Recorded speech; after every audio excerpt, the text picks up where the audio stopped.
Good morning class. Welcome to the YouTube channel of Allahabad PCS. आप सभी लोग का स्वागत है हमारे यूट्यूब चैनल इलाहाबाद पीसीएस पे।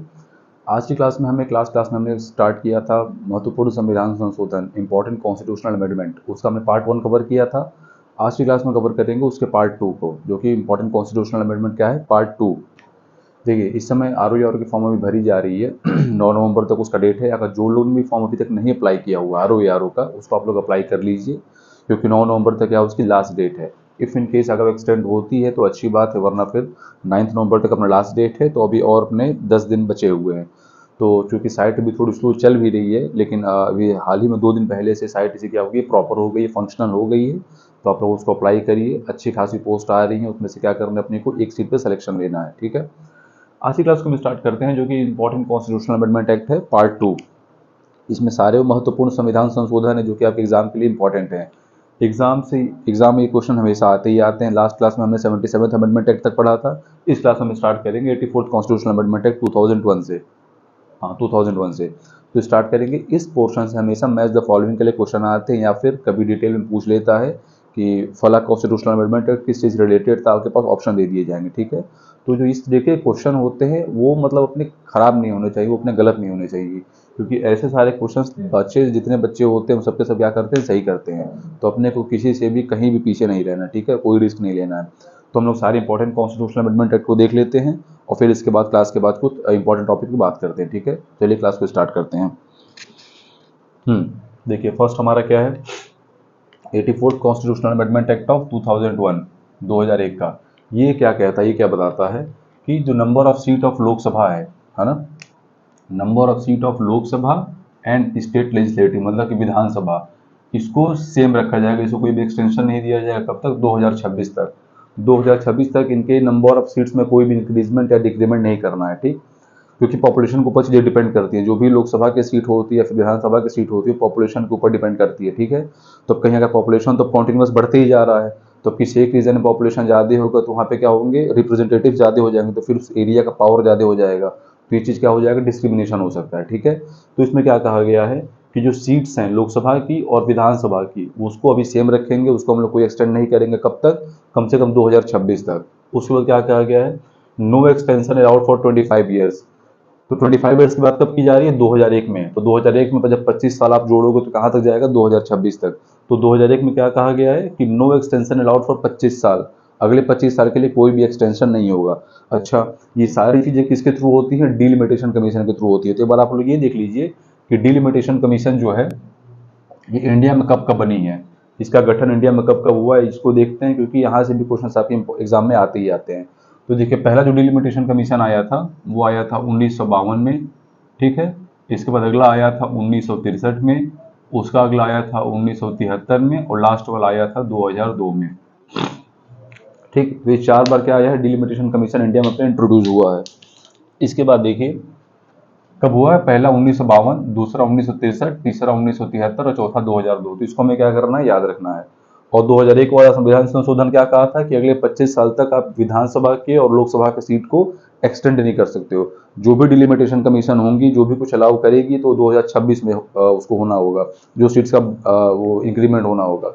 तो 2026 में डिलिमिटेशन कमीशन अलाउ भी किया जाएगा, पास भी किया जाएगा, और उसमें सीट को क्या किया जाएगा, एक्सटेंड किया जाएगा 2026 में, क्योंकि अब तो नया पार्लियामेंट भी बन गया है। तो वो एक खुद ही एक एजम्पशन है, खुद ही वो एक आइडिया है। क्या किया गया, इसमें सीट्स को बढ़ाया गया लोकसभा के अंदर और टोटल पार्लियामेंट के अंदर सीट्स को, जो अभी 445 के आसपास थी, उसको एक्सटेंड करके समथिंग 800 के आसपास किया गया है। और राज्यसभा में जो 255 250 के आसपास है, उसको बढ़ा करके 450 के आसपास किया गया है। तो सीधे सीधे एक मतलब एक गिवन आइडिया है कि आने वाले समय में सीट्स को क्या किया जाएगा, बढ़ाया जाएगा थ्रू डिलिमिटेशन कमीशन। और वो कब आएगी? 2026 में आएगी। ठीक, अगले को देखिए, 86th constitutional amendment act of 2002, 2002 का संविधान संशोधन क्या कहता है? ये कहता है कि एलिमेंट्री एजुकेशन को क्या बनाया गया, फंडामेंटल राइट।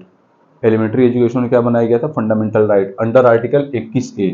इसमें क्या कहा गया है कि फ्री एंड कंपल्सरी एजुकेशन देना है किस साल से किस साल तक के बच्चों को? 6 साल से 14 साल तक के बच्चों को।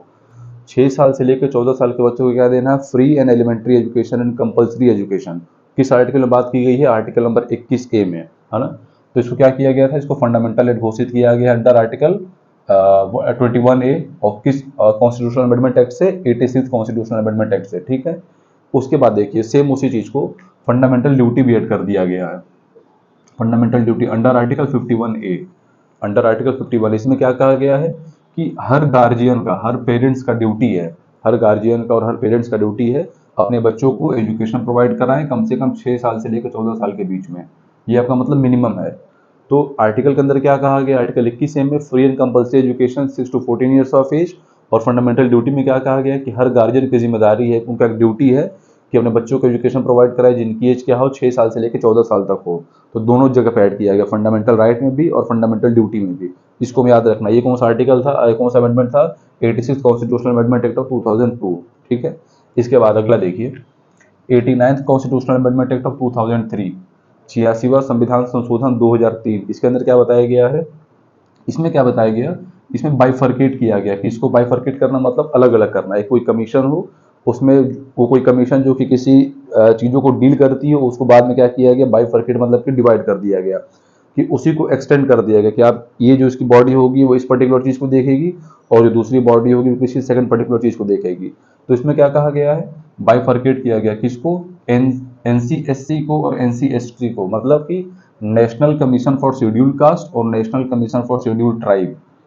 ये ऐसा नेशनल कमीशन था जो कि शेड्यूल्ड कास्ट और शेड्यूल्ड ट्राइब दोनों को देखा करता था, लेकिन उसको क्या किया गया, 2003 के संविधान संशोधन से उसको अलग कर दिया गया। उसमें क्या ऐड किया गया, इन दोनों को सेपरेट बॉडी बना दी गई। ठीक है, क्या की गई, सेपरेट बॉडी बनाई गई। कौन कौन सी, national commission for scheduled caste, national commission for scheduled tribe. तो शेड्यूल्ड कास्ट को किस आर्टिकल में ऐड किया गया, 338 में, और शेड्यूल्ड ट्राइब वाले कमीशन को किस में ऐड किया गया, 338A में। ठीक है, तो 338 पहले से था, जब उसको ऐड किया गया national commission for scheduled caste को, तो अमेंडमेंट जब उसमें किया गया, जब उसमें कुछ संशोधन किया गया, तो क्या बन गया, 338A बन गया। 338 जो आर्टिकल था वो क्या बन गया, 338A। ठीक है, तो ये किया गया, उस बाइफर्केशन हुआ national commission for scheduled caste और national commission for scheduled caste का, शेड्यूल्ड ट्राइब का दो पार्ट में।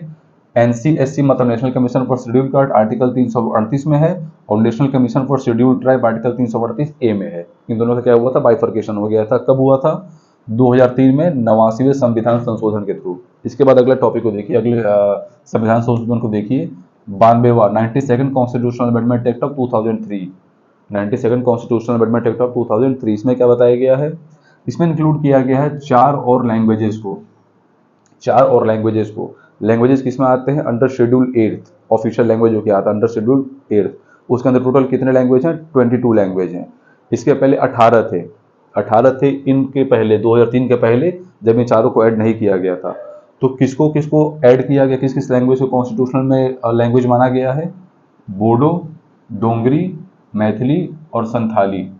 ठीक, इन चार को, बोडो, डोंगरी, मैथिली और संथाली, इन सभी को ऐड किसके थ्रू किया गया, 92nd constitutional amendment act of 2003। और इन चारों के ऐड होने के बाद टोटल हमारे पास लैंग्वेज कितने हो गए, 22। तो पहले कितने थे, 18 थे, इन चार के ऐड होने के बाद कितने हो गए, 22 हो गए। तो एक बार फिर से देख लीजिए किसको किसको ऐड किया गया, कौन कौन सी लैंग्वेज को, बोडो को ऐड किया गया, डोंगरी को ऐड किया गया, मैथिली को ऐड किया गया और संथाली को ऐड किया गया। इन चारों लैंग्वेज को हमारे कॉन्स्टिट्यूशन का ऑफिशियल लैंग्वेज में क्या किया गया, ऐड किया गया था। ठीक, तो शेड्यूल वाइज ये किसमें आते हैं, शेड्यूल नंबर 8 में। और अगर पार्ट में हम काउंट करें तो पार्ट नंबर 17 में आता है क्या, ऑफिशियल लैंग्वेज अपना, शेड्यूल नंबर 8 में और पार्ट नंबर 17 में ऑफिशियल लैंग्वेज आता है। और बोडो, डोंगरी, मैथिली और संथाली को ऐड करने के बाद कितने हो गए, टोटल 22 ऑफिशियल लैंग्वेज हो गए अपने। इसके बाद आगे देखिए 99th constitutional amendment act of 2014, 2003 के बाद फिर सीधे जो इंपॉर्टेंट है, जो एग्जाम के लिए आता है वो कौन है अपना, 2014 का। तो 2014 में जो आया था अपना 99वां संविधान संशोधन, उसको क्या किया गया था, नलीफाई कर दिया गया था, उसको खत्म कर दिया गया था। लेकिन उसको जान लेते हैं, इंपॉर्टेंट है, खत्म किसने किया था, सुप्रीम कोर्ट ने उसको नलीफाई कर दिया। इसमें क्या हुआ था, जो कोलिजियम सिस्टम होता है, ठीक है, अब इस चीज को समझिए आप लोग। कोलिजियम सिस्टम वो प्रोसेस होता है जिसके थ्रू हम सुप्रीम कोर्ट और हाई कोर्ट के जज को क्या करते हैं, अपॉइंट करते हैं। ठीक है, एक जजेस की कमेटी होती है, वो खुद ही आपस में सिफारिश में, उसमें चीफ जस्टिस ऑफ इंडिया में इंक्लूड होते हैं। उन लोगों की हेल्प से जजेस के अपॉइंटमेंट को क्या किया जाता है, कंफर्म किया जाता है। तो गवर्नमेंट ने क्या किया, कोलिजियम सिस्टम को रिप्लेस किया, कोलिजियम सिस्टम को क्या किया, रिप्लेस किया। तो उसमें क्या लिखा है, replace collegium system of appointing जजेस। कोलिजियम सिस्टम को थ्रू किसका अपॉइंटमेंट होता है, जजेस का। किसके जजेस, सुप्रीम कोर्ट के जज और हाई कोर्ट के जज। ठीक है, तो इसको गवर्नमेंट ने क्या किया, रिप्लेस करके, और किसके थ्रू बनाने की बात की, with new body NJAC। NJAC का मतलब क्या है, नेशनल जुडिशियल अपॉइंटमेंट कमीशन। ठीक है, गवर्नमेंट ने किसका फॉर्मेशन किया? National judicial appointment commission. इसका फॉर्मेशन किया कब? 2014 में, कोलिजियम सिस्टम की जगह पे। उसमें ये था कि जजेस लोग के साथ साथ में गवर्नमेंट का भी उसमें कुछ पार्टिसिपेशन रहे, किसके लिए? जजेस के अपॉइंटमेंट के लिए। लेकिन इसको सुप्रीम कोर्ट ने क्या बोल दिया कि ये चीज क्या है? जुडिशरी के इंडिपेंडेंस के ऊपर खतरा है। अरे सॉरी, जुडिशरी के इंडिपेंडेंस के ऊपर, मतलब कि अपने यहाँ क्या, अपने यहाँ जुडिशरी इंडिपेंडेंट है ना, अपने यहाँ जो जुडिशरी सिस्टम है उसको एग्जीक्यूटिव लेजिस्लेटिव से अलग रखा गया है। वो इंडिपेंडेंट है कोई भी डिसीजन लेने के लिए, अपने लिए भी और एज ए कंट्री के लिए भी, ठीक। तो सुप्रीम कोर्ट ने क्या बोल दिया कि नहीं, जो एनजेएसी है, नेशनल जुडिशियल अपॉइंटमेंट कमीशन, ये क्या करेगा? गवर्नमेंट का इंटरफेरेंस कर देगा जजेस का अपॉइंटमेंट में, सुप्रीम कोर्ट के भी और हाई कोर्ट के भी। तो सुप्रीम कोर्ट ने इसको क्या किया? इसको नलीफाई कर दिया। तो वो जो 2014 में आया था 99 संविधान संशोधन, उसको सुप्रीम कोर्ट ने क्या किया? खारिज कर दिया। तो जो नेशनल जुडिशियल अपॉइंटमेंट कमीशन था उसको बंद करके, और फिर से जो पहले जो प्रोसेस होता था कोलिजियम सिस्टम, जो कि जजेस के through he, chief justice of India के हेल्प से जजेस के क्या की जाती थी? अपॉइंटमेंट की जाती थी। उसी प्रोसेस को फिर से कंटिन्यू कर दिया गया आगे, और नेशनल जुडिशियल अपॉइंटमेंट कमीशन को कैंसिल आउट कर दिया गया, ठीक है। इसके बाद देखिए, ये सारे इंपॉर्टेंट है अपने यहाँ से 100th वाले से, कॉन्स्टिट्यूशनल अमेंडमेंट एक्ट ऑफ 2014। 100वां संविधान संशोधन 2014 का क्या कहता है? इसमें बताया गया है कि कुछ लैंड बाउंड्रीज को क्या किया गया है? शेयर किया गया। कुछ लैंड बाउंड्रीज इंडिया ने बांग्लादेश को दिया, और कुछ लैंड बाउंड्रीज बांग्लादेश से इंडिया ने लिया, ठीक। तो इसमें क्या बताया गया? Land agreement between India and Bangladesh, ठीक है। इन दोनों के बीच में चीजों को याद रखना, दोनों कंट्रीज के बीच में क्या हुआ था? बाउंड्रीज का शेयरिंग हुआ था, है ना। इसमें क्या किया गया था? ट्रांसफरिंग सर्टेन टेरिटरीज, कुछ टेरिटरीज को ट्रांसफर किया गया और कुछ टेरिटरी को एक्सेप्ट किया गया। तो इसको हम याद कैसे रखेंगे? 100वां संविधान संशोधन, ट्रांसफर किया गया कुछ कैपिटल्स को, कुछ टेरिटरीज को इंडिया से बांग्लादेश, तो बांग्लादेश से इंडिया। तो इसको ऐसे याद रखना है कि 100 मतलब क्या होता है? 100 को कैसे आप लोग डिवाइड कर सकते हो? 50-50 में, 50-50 में। तो 50 टेरिटरी इंडिया की, 50 टेरिटरी बांग्लादेश की। किस तरीके से याद रखा जा सकता है? 100 को डिवाइड करके 50-50, 50 बांग्लादेश, 50 इंडिया। तो ट्रांसफरिंग टेरिटरीज की हुई है, और जब टेरिटरीज का ट्रांसफरिंग होगा तो इक्वल टेरिटरीज की ट्रांसफरिंग होती है, नहीं कि हम 25 देख उधर से 75 ले लें। कोशिश की जाती है इक्वल चीजों को रखने की, ठीक है, ताकि टेरिटरीज में ज्यादा एक्सटेंशन ना हो सके और दोनों तरफ से कोई दिक्कत भी ना हो। तो इसको कैसे याद रखना है? 100 को याद रखना है 50-50, 50 बांग्लादेश का, 50 भारत का, ठीक है। तो इसको इस तरीके से क्या करना है? याद रखना है। तो 100वें संविधान संशोधन में क्या किया गया है? कुछ टेरिटरीज इंडिया ने बांग्लादेश को दिया, और बांग्लादेश से कुछ टेरिटरीज अपने पास लिया। इसके बाद देखिए 101 में कॉन्स्टिट्यूशनल अमेंडमेंट एक्ट, ये क्वेश्चन 2021 या 22 में पूछा गया था कि 101 constitutional amendment act deals with, तो किसी से डील करता है? जीएसटी से, गुड्स एंड सर्विस टैक्स। ये कब आया था? 2017 में, ठीक। तो 101 संविधान संशोधन से क्या है? जीएसटी। जीएसटी किसी से डील करता है? मनी से डील करता है, पैसे वैसे से डील करता है, उसके ऊपर टैक्सेशन को बढ़ाता है फिर घटाता है, जो कुछ भी करता है। तो 101 को भी हम लोग क्या मानते हैं? एक सेक्रेड नंबर मानते हैं, एक पवित्र नंबर मानते हैं। जैसे किसी को अगर हमें कुछ पैसा देना भी होता है तो हम क्या कोशिश करते हैं कि 51 रुपए दें, 21 रुपए दें, 51 दें, 101 दे दें। तो उसी तरीके से क्या करना है कि 101 जो कि एक सेक्रेड नंबर माना जाता है, तो किसी से डील कर रहा है? जीएसटी से। जीएसटी भी किसी डील करता है? पैसे से। और 101 भी क्या, यहाँ पे रुपया है। तो इसको इस तरीके से मतलब कैसे भी करके याद रखना ताकि एग्जाम में क्या आ जाए, अपने क्वेश्चन हो जाए। तो 101वें संविधान संशोधन में क्या बताया गया है? जीएसटी के लिए, गुड्स एंड सर्विसेज टैक्स। और एक ऐसा टैक्स है, ये इनडायरेक्ट टैक्स है। ये भी कई बार क्वेश्चन पूछ लेता है कि जीएसटी डायरेक्ट टैक्स है या इनडायरेक्ट टैक्स है। तो ये क्या है? इनडायरेक्ट टैक्स है, ये इनडायरेक्ट टैक्स जीएसटी, ठीक है। इसके बाद देखिए 102nd कॉन्स्टिट्यूशनल अमेंडमेंट एक्ट 2018, इसमें क्या बताया गया है? 102 संविधान संशोधन 2018 में क्या बताया गया? इसमें कॉन्स्टिट्यूशनल स्टेटस दिया गया किसको? एनसीबीसी को, national commission for backward class. National commission for backward class को क्या दिया गया? संवैधानिक दर्जा दिया गया, ठीक है। इसको अपने याद रख लेंगे। इसके बाद देखिए 103 कॉन्स्टिट्यूशनल अमेंडमेंट एक्ट 2019। इधर देखिए, इधर आपके 100 के बाद जितने भी हैं ना, वो सारे के सारे क्या इंपॉर्टेंट है एग्जाम के लिए आपके। वहां से क्वेश्चन आपको हमेशा आएंगे, चाहे अगर मैच द फॉलोइंग भी आएगा तो जो 4 दिए रहेंगे ए बी सी डी, उसमें से कोई एक या कोई दो इस 100 के आगे वाले में रहेंगे, या फिर 100 से लेकर 105 वाले में रहेंगे। उन दो को आप मैच करोगे तो अगले जो दो रहेंगे तो एटलीस्ट आप इतना हो जाएगा ना, 50-50 वाले प्रोपोर्शन में आ जाओगे। या फिर कई बार ऐसे भी होते हैं कि जैसे आपने दो को मैच किया, दो को छोड़िए, कई बार होता है कि आपने जैसे एक को किसी मैच किया तो बचे 3 अपने आप ऑटोमेटिक मैच हो जाते हैं ऑप्शन में देखने के बाद। तो एटलीस्ट इतना हो जाएगा कि 4 में से 2 तो आप कर ले जाओगे, जो बचेंगे दो वो दो अपने या तो अपने गेस करके कर सकते हो, या फिर वहीं पे हो सकता है कि आंसर निकल ही गया हो इन दो के करने के बाद। तो इन सभी को तो मतलब मोस्ट इंपॉर्टेंट है, 100 से लेकर के 105 तक इन सबको ध्यान रखना है। अब देखिए 103 संविधान संशोधन में क्या बताया गया? इसमें इंट्रोडक्शन किया गया रिजर्वेशन का किसके लिए, ईडब्ल्यूएस के लिए, इकोनॉमिकली वीकर सेक्शन, और किसमें अलाउ किया गया, जनरल कैटेगरी के लोगों के लिए, ठीक है।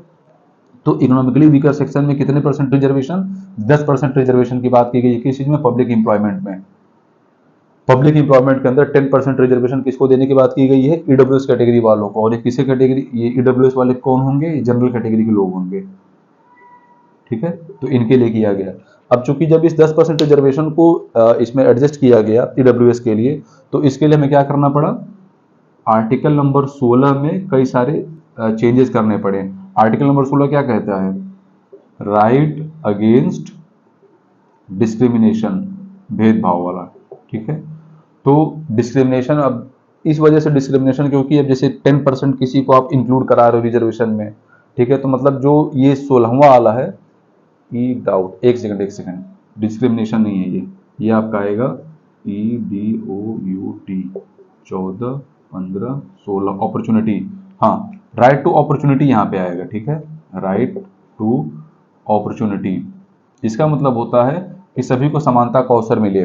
राइट टू अपॉर्चुनिटी में क्या होता है, राइट फॉर अपॉर्चुनिटी में सभी को समानता का अवसर मिले। तो इसमें क्या है, इस 10% रिजर्वेशन को दे करके जनरल कैटेगरी में जिस नाम से दिया गया, ईडब्ल्यूएस नाम से दिया गया, तो उसमें क्या किया गया, उन लोगों को भी एक समानता का अवसर दिया गया। जो बच्चे लोगों को रिजर्वेशन मिल रहा है, तो उन्हीं के जैसे ही जो कुछ जनरल कैटेगरी में लोग, जो सामान्य वर्ग में जो कुछ इकोनॉमिकली वीकर सेक्शन है, जो कुछ फाइनेंशियल रूप से कुछ पिछड़े हुए लोग हैं, उन लोगों को क्या दिया गया, 10% की रिजर्वेशन कैटेगरी दी गई। उसमें भी कई सारे कंडीशन थे, जो जो उस कंडीशन को फुलफिल करेगा सिर्फ उसी को रिजर्वेशन मिलेगा, ठीक है। तो ये चीज हो गया। इसको लेकर के किसमें चेंजेस किए गए थे, आर्टिकल नंबर 16 में, जो कि क्या था, राइट फॉर अपॉर्चुनिटीज, अपॉर्चुनिटी के लिए होता, ठीक। इसके बाद देखिए 104 संविधान संशोधन, 104th कॉन्स्टिट्यूशनल अमेंडमेंट एक्ट, इसमें किसकी बात की गई है, इसमें बात की गई है जो reservation of seat for SC and ST है, कहां पे, लोकसभा में भी और विधानसभा में भी, उसको एक्सटेंड किया गया। पहले स्टार्टिंग जैसे हर 10-10 साल के लिए लोग एक्सटेंड किया जाता था। Reservation for seat for SC and ST के लिए हर 10-10 साल पे सीट को क्या किया जाता था, बढ़ाया जाता था उस रिजर्वेशन को। तो बढ़ाते बढ़ाते वो लोग 70 साल तक आ गए हैं, ठीक। तो फिर से उसको क्या कर दिया गया, उसको 70 से 80 साल कर दिया गया, 70 to 80 ईयर्स उसको फिर से एक्सटेंड कर दिया गया, मतलब अगला 10 साल का फिर से एक्सटेंशन मिल गया। तो ये रिजर्वेशन अब कब तक चलेगी, 2030 तक। 2030 तक अब क्या हो जाएगा, जो रिजर्वेशन है किसका, शेड्यूल कास्ट का और शेड्यूल ट्राइब का, अपने लोकसभा में भी और अपने विधानसभा में भी, वो क्या हो जाएगा, कांस्टेंट हो जाएगा। उसके अंदर फिर अब कोई चेंजेस नहीं किए जाएंगे। फिर जब उसके 2030 के बाद फिर कुछ उसके हिसाब से अगर चीजों को एडजस्ट करना होगा तो उसके बाद देखा जाएगा। लेकिन 2030 तक क्या है, इनकी सीट्स को, इनके रिजर्वेशन को फिक्स कर दिया गया है, कहाँ पे, लोकसभा में भी और विधानसभा में भी, सारे राज्यों के, ठीक। इसके बाद देखिए इसी में 104वें संविधान संशोधन में ही एक ये पॉइंट था। फिर अगला पॉइंट क्या बताया गया, इसमें रिमूव कर दिया गया रिजर्वेशन, किसके लिए, एंग्लो इंडियन कम्युनिटीज के लिए। एंग्लो इंडियन कम्युनिटीज का पहले रिजर्वेशन हुआ करता था, लोकसभा में भी, राज्यसभा में भी, विधानसभा में भी, ठीक। लेकिन उसमें क्या कर दिया गया, उनके रिजर्वेशन को हटा दिया गया 2020 से। तो कहां से, लोकसभा से भी और स्टेट असेंबली से भी। इसमें ये बोला गया कि जो एंग्लो इंडियन कम्युनिटी है, अब उनको कोई जरूरत नहीं है रिप्रेजेंटेशन के लिए, कहां पे, लोकसभा में भी और विधानसभा में भी। इनको क्या किया गया, इनके रिजर्वेशन को पूरे तरीके से हटा दिया गया, नलीफाई कर दिया गया। तो पहला क्या था, SC ST के सीट को कांस्टेंट रखा गया 2030 तक, जो कि एक्सटेंड किया गया 70 से 80 साल के लिए किया गया था उसको। तो 2030 तक उसको क्या किया गया, उसको रोक दिया गया। जो भी कुछ उसमें चेंजेस लाने होंगे वो 2030 के बाद अगर आना होगा तो आएगा, वरना अभी 2030 तक वो चीज फिक्स है। दूसरी चीज, एंग्लो इंडियन कम्युनिटी के लोगों को जो रिजर्वेशन मिली थी उसको क्या किया गया, हटा दिया गया, कहां से, लोकसभा से भी और विधानसभा से भी, एंग्लो इंडियन कम्युनिटी के लोगों को। तो इसको याद रखना है, ये किसमें था, 104th कॉन्स्टिट्यूशनल अमेंडमेंट एक्ट में। इसके बाद last 105th constitutional amendment act 2021, इसमें क्या बताया गया है, इसमें स्टेट गवर्नमेंट के पावर को रिस्टोर किया गया, restoring powers of the state government, किस चीज के लिए, टू आइडेंटिफाई द ओबीसीज।